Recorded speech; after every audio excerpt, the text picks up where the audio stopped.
Shalom, saudara-saudara yang terkasih dan diberkati oleh Tuhan. Sungguh luar biasa berkat Tuhan yang Tuhan berikan di hari ini. Kita sehat, kita kuat, dan menikmati pemeliharaannya. Karena itu mari kita arahkan hati dan pikiran kita untuk bersama-sama mengagungkan namanya. Dan mari kita mengangkat pujian kasih.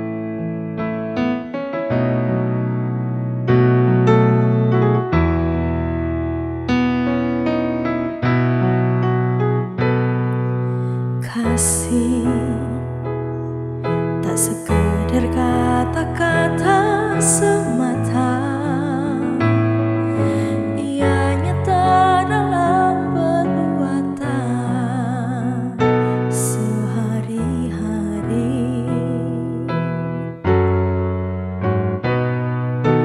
Kasih lebih dari segala ilmu dan harta.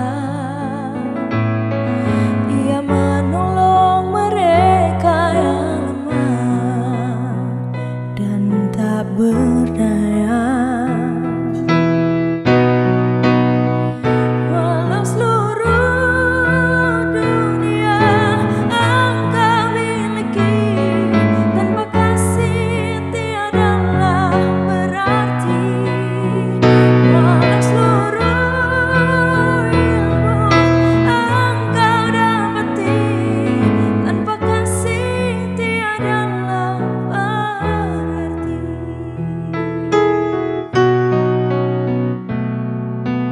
Kasih bagaikan pelita di malam hari, tunjukkan jalan bagi mereka yang tersesat.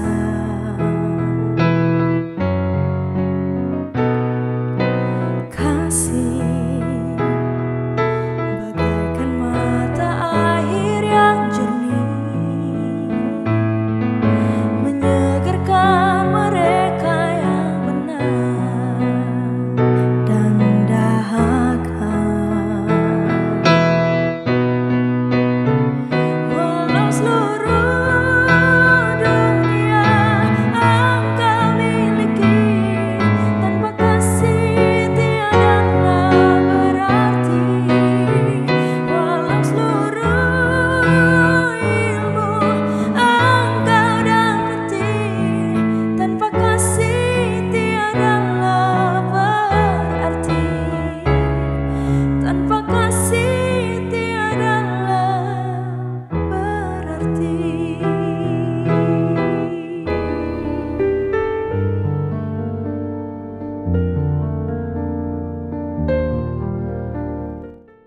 Mari kita berdoa. Mengucap syukur kami kepadamu ya Tuhan untuk segala pemeliharaan yang Tuhan beri, kasih Tuhan yang sungguh besar, yang terus membawa kami boleh ada sampai pada saat ini. Saat ini ya Tuhan, bersyukurlah kami ketika kami mau untuk senantiasa memperteguh iman percaya kami kepadamu. Karena itu diberkati, dibimbinglah kami, hikmat yang Tuhan beri dapat membawa kami, dapat membaca, mendengar, dan melakukan firman-Mu dalam hari-hari hidup kami. Karena itu ya Tuhan, berfirmanlah, karena kami sudah siap untuk mendengarkannya. Amin. Mari bersama kita membaca dalam Kolose pasal 3 ayat yang ke-14. Firman Tuhan berkata, dan di atas semuanya itu, kenakanlah kasih sebagai pengikat yang mempersatukan dan menyempurnakan. Tema perenungan kita di saat ini adalah, kenakanlah kasih sebagai pengikat yang mempersatukan dan menyempurnakan. Saudara-saudara yang terkasih dalam Tuhan, Rasul Paulus dalam suratnya kepada jemaat di Kolose menekankan pentingnya hidup baru sebagai orang percaya. Ia menasihati supaya umat Tuhan menanggalkan manusia lama dengan segala hawa nafsunya, lalu mengenakan manusia yang dibaharui menurut gambar Sang Pencipta. Dalam pasal 3 ini, Paulus menyebutkan banyak kebajikan yang harus dikenakan, belas kasihan, kemurahan, kerendahan hati, kelemah lembutan, kesabaran, bahkan saling mengampuni. Namun Bapak Ibu Saudara-saudara, di atas semuanya itu, Paulus memberikan penekanan khusus, yaitu kenakanlah kasih. Mengapa kasih ditempatkan di atas semuanya? Karena kasih adalah pengikat yang membuat sebuah kebajikan itu menyatu dan menjadi sempurna. Ibarat pakaian, belas kasihan, kerendahan hati, kesabaran adalah bagian-bagian yang indah. Tetapi kasih adalah ikatan yang membuat semuanya tetap terjaga dan tidak tercerai-berai. Tanpa kasih, kebajikan-kebajikan itu akan mudah luntur dan kehilangan makna. Saudara-saudara, kasih yang dimaksud di sini bukanlah kasih yang dangkal atau sebatas perasaan. Kasih yang Paulus maksud adalah kasih agape, kasih yang rela berkorban, kasih yang sabar, kasih yang tidak mencari keuntungan diri sendiri. Kasih seperti inilah yang sudah dinyatakan Kristus ketika Ia rela mati di kayu salib demi menyelamatkan kita. Dalam kehidupan sehari-hari, kita sering melihat betapa mudahnya hubungan menjadi rusak jika kasih tidak ada. Dalam keluarga, tanpa kasih, suami istri bisa terjebak dalam pertengkaran. Anak-anak kehilangan kehangatan dan rumah tangga mencari dingin. Baik dalam gereja, tanpa kasih, pelayanan menjadi ajang persaingan, persekutuan menjadi renggang, dan orang-orang lebih mudah tersinggung daripada membangun. Dan dalam masyarakat, tanpa kasih, yang muncul adalah iri hati, pertikaian, bahkan kekerasan. Tetapi bila kasih dikenakan, semua berbeda. Kasih membuat kita mau untuk mengalah demi menjaga persatuan. Kasih membuat kita sabar menghadapi kelemahan orang lain. Kasih membuat kita rela mengampuni meskipun hati kita tersakiti. Kasih mempersatukan, kasih menyembuhkan, kasih menyempurnakan. Firman ini juga mengingatkan bahwa kasih bukanlah pilihan tambahan, melainkan keharusan. Sama seperti kita tidak akan keluar rumah tanpa mengenakan pakaian, demikian pula kita tidak boleh menjalani hari tanpa mengenakan kasih. Kasih harus menjadi identitas kita sebagai murid Kristus. Yesus sendiri berkata, dengan demikian, semua orang akan tahu bahwa kamu adalah murid-muridku, yaitu jikalau kamu saling mengasihi. Karena itu, mari kita bertanya kepada diri kita masing-masing, apakah kita sudah benar-benar mengenakan kasih? Apakah dalam keluarga kita ada kasih? Apakah di gereja kita sudah hidup dalam kasih? Apakah di tempat kerja, di sekolah, atau di masyarakat kita telah menampilkan kasih Kristus?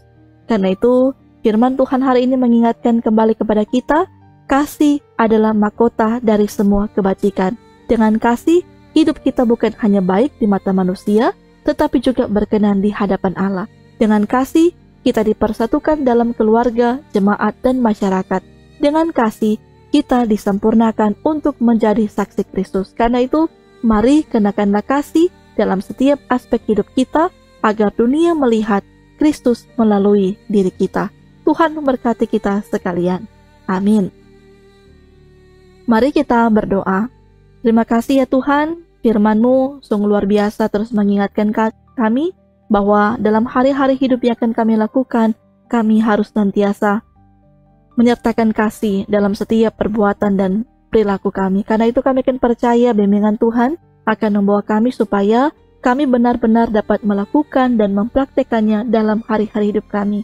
Karena itu ya Tuhan, di saat ini kami juga tetap senantiasa bermohon diberkatilah kehidupan kami.